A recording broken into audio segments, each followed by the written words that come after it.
di depan saya itu Pak, saya posisi tidur itu Pak, itu ada wanita itu pakai itu loh kebaya kayak orang Jawa bangsawan itu Pak, itu di atas saya itu cuma ngeliatin saya sambil senyum-senyum, tapi liurnya sini Pak, liurnya itu liur darah itu Pak.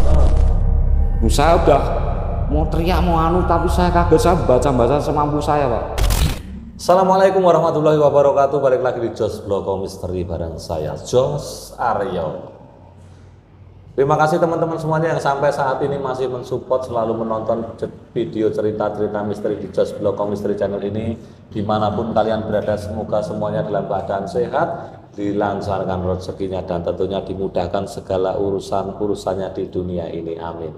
Dan jangan lupa untuk teman-teman yang belum subscribe, segera tekan tombol subscribe agar channel Jos Bloko ini semakin berkembang dan teman-teman tidak ketinggalan cerita-cerita misteri berikutnya.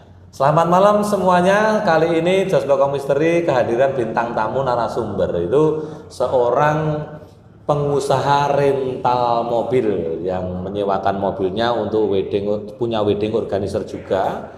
Ini pengusaha muda, sebut saja ini Mas Oki, yang pernah saat itu dia sempat mau ditumbalkan oleh salah satu ibu kos yang waktu dia masih menjadi mahasiswa menempati kos tersebut, dan ibu kosnya ini punya pesugihan sobra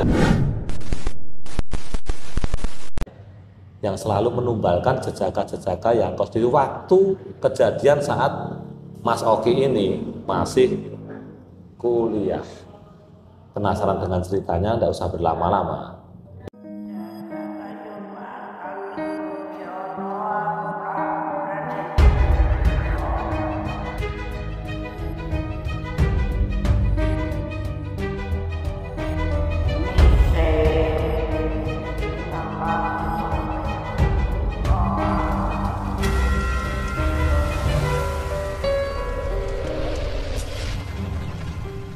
Selamat malam Mas Oki. Selamat malam Pak Jos Aryo. Siap. Ceritanya seperti apa Mas? Awal mulanya kok Mas Oki waktu kuliah itu pernah sempat ngekos di suatu tempat dan mau ditumbalkan, seperti apa? Itu awal mulanya itu kan waktu setelah lulus SMA. Ya. Kebetulan saya berada di kota Solo.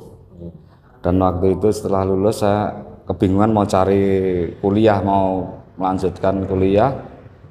Kebetulan saya dapat kampus universitas di salah satu kota besar di Jawa Tengah lah, itulah.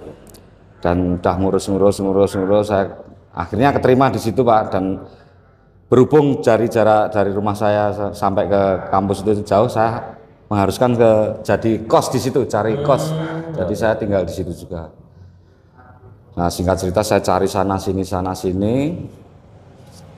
Saya mendapatkan kos yang tidak begitu jauh, sekitar 15 menit dari kampus itu Pak. Iya. Saya di situ dan saya mempersiapkan kamar kos saya itu saya tinggal di situ. Awal mula kejadian itu saya tidak merasa apa-apa Pak. Itu perasaan saya itu ya normal aja. Ada teman-teman, banyak teman kos, itu kita saling sapa, saling kenal, dan kehidupan kita di situ ya normal kayaknya orang-orang mahasiswa pada umumnya Pak, ya saling sapa, saling anu gitu. Tapi saya menyadari Pak, waktu itu ini ada yang ganjil, dalam artian gini, ibu kosnya ini kok perhatiannya sama saya itu kok lebih gitu. Soalnya gini Pak, saya itu maklum, saya kan dari desa Pak, dari kota Solo lah, Solo pinggir. Bayar kosnya aja telat saya, bayar kos telat. Dan saya dibanding sama teman-teman kos lainnya itu, orang-orang teman-teman itu ya kadang-kadang modern lah istilahnya, dari kota, dia kan datang dari Jakarta kebanyakan Pak. Itu kok perhatian ibu kosnya itu lain, kok lebih ke saya gitu loh Pak. Ya saya itu terus awal saya nggak gituan, wah mungkin ini bentuk servis dari ibu kosnya. Saya Tapi ini ditanyain terus, Mas Oki gimana, udah makan belum, udah anu? Oh ya, saya jawab biasa-biasa, tapi kok ini kok yang diperhatikan saya terus. Oh, yang lain beda. Yang lain kok cuma gitu. biasa aja tuh. Saya. Nah, di waktu saya membutuhkan sesuatu ya dari bukosnya, waktu itu saya benar-benar udah kehabisan uang, kos. Mau makan dah gimana, saya memberanikan diri minta sama ibu kos. Si Bu, saya mau anu Bu, ini uang dari rumah belum dikirim ke kos. Kan orang kos kan biasa nungguin kiriman itu. Terus saya beranikan diri itu minta ibu kos anu ke ruang makan sana. Kan rumahnya ibu kos sama kos-kosan kita itu berdekatan, tapi dia kan punya rumah sendiri untuk keluarga gitu loh. Jadi kan kita ya juga jarang ke situ, kalau nggak paling ya di ruang tamu tok. Tapi ini saya disuruh masuk sama ibu kosnya itu. Ya saya berhubung udah lapar banget Pak. Ya udah saya langsung masuk ke meja makannya itu. Pada waktu saya ngambil nasi gini-gini, ibu kosnya itu keluar dari kamar. Dari kamar, ya maaf Pak, pakai baju istilahnya menantang lah gitu loh. Pakai baju gitu, saya menundukkan wajah ini ibu kos ngapain, nanya-nanya gitu ya? Iya, nanya-nanya terus gimana orang rumah udah ngirim belum, gini-gini kan. Saya juga jawab langsung, saya belum dikirimi, belum makanya ini berhubung lapar baca terus dikasih itu. Nah itu habis selesai makan saya udah langsung cepet-cepet pulang ke kamar kos saya. Setelah itu ibu kosnya itu selang berapa jam lah gitu ya, tepatnya kan tadi kan makan siang. Malamnya itu setelah isya, pada isya itu ada yang ngetok-ngetok kamar saya dengar itu suaranya ibu kos itu Pak. Saya dengar suara ibu kos, wah ini ada apa ini? Ya Bu, saya bukain pintu. Ya Bu, ada apa Bu?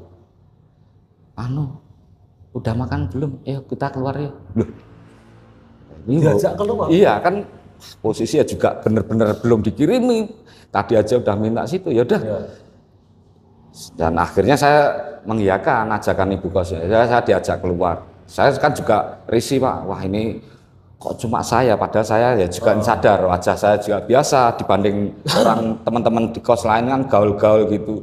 Ya udah saya ngikutin sana, diajak makan. Habis itu langsung singkat cerita, setelah makan di jalan kita pulang Pak.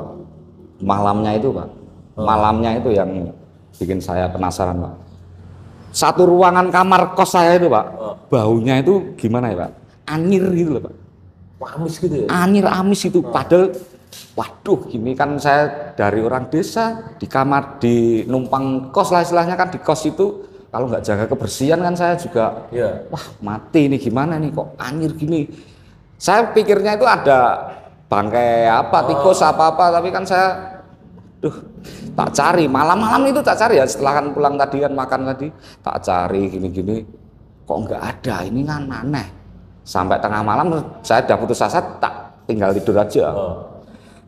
Setelah itu suasana itu lain, saya udah di situ udah beberapa bulan, tapi kok pada waktu malam itu aneh banget.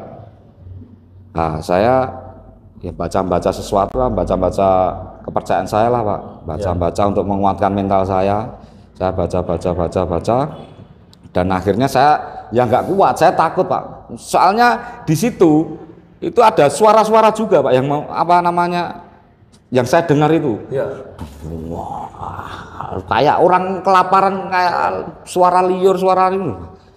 Saya benar-benar takut waktu itu Pak. Nah pas waktu itu saya langsung keluar, langsung ke kamar kos sebelah. Itu teman saya mas saya numpang kamar. Lah kenapa? Itu saya alasannya waktu itu bau amis, kayaknya ada bangkai tikus di situ. Jadi saya takut Pak. Apa saya jijik gini. Ya udah saya ditumpangin situ. Nah, pas tidur di situ saya pikiran, ini tadi apa? Baunya sudah bau aneh. Terus suara-suara tadi datang dari mana? Padahal saya itu takut kayak gitu itu. Udah saya tidur di situ, keesokan harinya saya menanyakan kejadian itu ke teman saya yang ya dipercaya sama teman-teman, itu punya darah indigo lah, punya jiwa ya, punya indera keenam. Saya ceritakan awal mula kejadian, kok aneh-anehnya itu mulainya dari ini. Saya ceritakan mulai dari kok ibu kosnya milih saya, kok nggak teman saya, gini-gini. Saya ceritakan, lah disitulah teman saya itu ngasih tahu, mungkin disitulah ibu kos melakukan ritual pesugihan, Pak. Di kosnya yang jenengan pakai itu? Iya. Oh, iya. Tapi itu versi dari teman saya agak percaya dan tidak waktu itu, Pak. Nah, di situ saya pikir-pikir, ya emang kejadiannya emang sulit dinalar lah, dipakai nalar. Orang saya di kamar, orang saya tiap saat ya bersih-bersih lah, sayanya yang punya kamar lah. Itu kok ada anyir gitu, suara gitu. Terus teman itu ngasih taunya kayak gitu. Itu bagian ritual dari ritual sobrah itu, Pak. Oh, iya. Tadi sempat teman-teman senior yang pernah ngekos di itu sempat juga ada kejadian ya yang pernah. Ya, saya dengar ya dari yang saya tanya tadi. Oh, itu apa namanya, berdasarkan cerita-cerita yang kemarin itu mirip Ki, kamu kayak cerita orang kemarin itu. Kamu harus hati-hati sama ibu kos. Tapi dia bilangnya pelan itu, sama ibu kos hati-hati. Wah, saya semakin kaget waktu itu. Dan akhirnya, Pak, ibu itu setiap saat itu goda, setiap saat goda gini-gini. Dan kejadian di kamar itu semakin aneh. Mulai dari suara, mulai dari kadang, Pak, pernah suatu saat itu ya, waktu itu saya ada kegiatan luar kampus itu sampai tengah malam, sama sekalian nongkrong sama teman-teman kampus. Udah pulang kecapean itu, Pak, kecapean, saya udah sampai kamar kos, udah lelah itu, mau tidur itu, Pak. Di depan saya itu, Pak, saya posisi tidur itu, Pak, itu ada wanita itu pakai itu loh, kebaya kayak orang Jawa bangsawan itu, Pak. Itu di atas saya itu cuma ngeliatin saya sambil senyum-senyum, tapi liurnya sini, Pak. Liurnya itu liur darah itu, Pak. Saya udah mau teriak mau anu, tapi saya kaget, saya baca semampu saya, Pak. Akhirnya hilang itu. Waktu itu terus saya udah memutuskan ini gimana, saya mau lanjutkan di kos itu apa enggak, saya mau lanjutkan enggak. Saya waktu itu curhat ke orang rumah, Pak, sama ibu saya, Bu, saya nggak kuat di kos, gini-gini kejadiannya terlalu angker buat saya nggak kuatnya di situ. Kamu harus kuat di situ, soalnya kamu menuntut ilmu di situ. Siapa lagi nanti ibu memperjuangkan uang dan materi segalanya itu untuk kamu. Kamu harus kuat. Nah, itu yang menguatkan saya di kos itu, Pak. Padahal keadaannya kayak gitu. Tapi maaf, godaan-godaan dari ibu kos itu Mas itu sempat melayani enggak? Belum. Saya takut, Pak. Saya takut. Dia goda-goda terus, Pak. Tidak kuasa untuk nolak, Pak. Dan akhirnya saya ikut, tapi saya tetap menjaga makan malam ya. Saya bergegas untuk langsung pulang.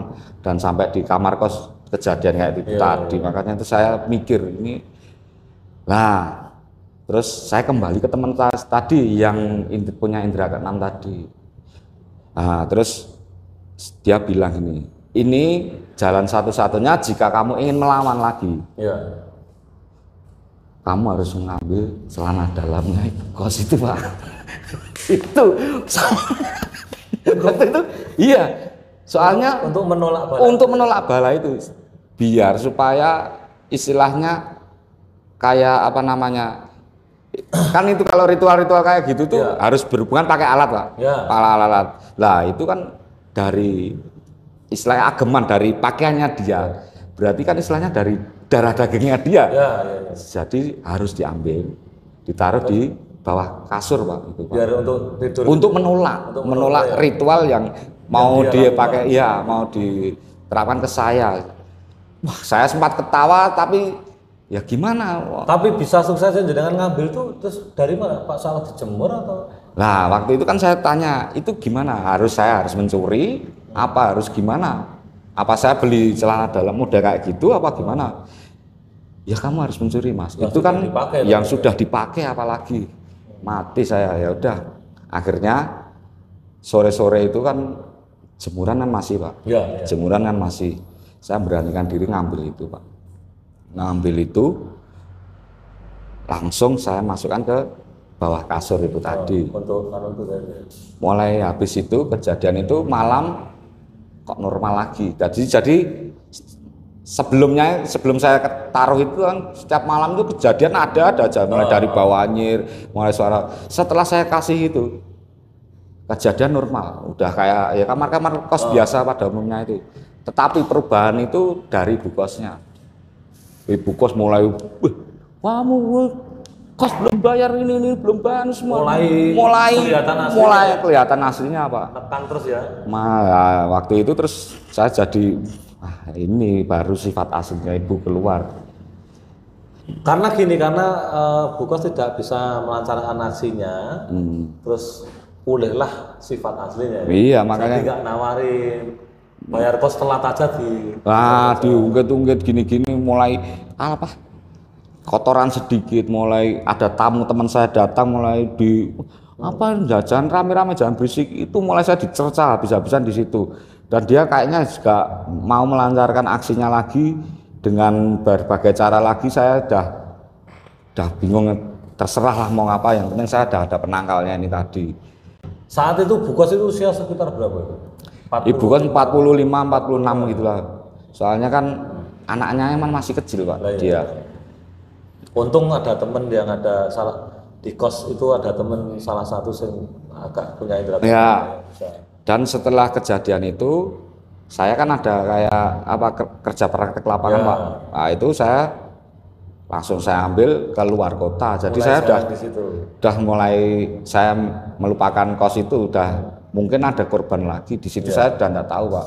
Saya kerja itu udah 6 bulanan Pak. Di situ di luar kota, yang ngikutin kampus itu tadi. Praktek kerja nyatanya iya. Itu berarti tidak tinggal di kos itu lagi. Tidak tinggal di kos lagi mungkin tapi saya nggak tahu kenyataan hasilnya ada korban selanjutnya, nggak tahu. Soalnya ibu kosnya itu teman saya yang indigo tadi ceritakan, ini kok ada mirip kejadian sama senior ya gitu Pak, itu pengalaman misteri saya yang saya alami itu Pak. Oke, pesen Mas Oki untuk teman-teman yang di rumah penggemar Jos Bloko Misteri ini, untuk hal semacam itu seperti apa? Ya kita menyikapi secara bijak aja. Itu kejadian-kejadian, hal-hal mistis, hal-hal misteri itu masih ada di sekitar kita. Kita harus bijak, kita harus sopan, kita harus menghargailah satu sama lain. Itu Pak. Oke, terima kasih Mas Oki sudah berkunjung ke studio Jos Bloko Misteri untuk membagikan kisah misterinya yang dialami waktu saat kuliah ya. Baik teman-teman semuanya, jangan lupa untuk like, subscribe, dan share yang banyak agar channel Jos Bloko Misteri ini semakin berkembang dan kita semakin bersemangat untuk membuat konten cerita-cerita misteri. Dan jangan lupa yang belum subscribe, sekali lagi saya ulangi, tekan tombol subscribe agar teman-teman tidak ketinggalan cerita-cerita misteri berikutnya. Saya Jos Aryo, salam Om Miris, obrolan misteri.